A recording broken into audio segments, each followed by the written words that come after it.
દેશભરમાં વીર સાવરકરની જયંતિ નિમિત્તે વિવિધ કાર્યક્રમો યોજાઈ રહ્યા છે, જેમાં તેમના જીવન અને કાર્યને યાદ કરવામાં આવી રહ્યું છે. ભારતીય ક્રાંતિના મહાનાયક વિનાયક દામોદર દાસ સાવરકરની જયંતિ નિમિત્તે તેમને દેશભરમાં શ્રદ્ધાંજલિ અર્પણ કરવામાં આવી રહી છે. તેમના સાહસ, રાષ્ટ્રપ્રેમ અને સામાજિક સુધારાના વિચારોને આજે પણ લોકો પ્રેરણારૂપ માને છે. સાવરકરનો જન્મ 28 મે 1883ના રોજ થયો હતો. તેઓ ભારતના સ્વતંત્રતાના સંગ્રામમાં મહત્વપૂર્ણ ભૂમિકા ભજવનાર નેતા તરીકે ઓળખાય છે.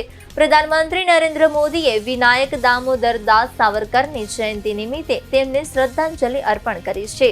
પ્રધાનમંત્રીએ પોતાના સંદેશમાં વીર સાવરકરના રાષ્ટ્રપ્રેમ, સાહસ અને સ્વતંત્રતાના સંગ્રામમાં આપેલા યોગદાનને યાદ કરતા તેમને દેશના યુવાનો માટે પ્રેરણા સ્ત્રોત ગણાવ્યા છે.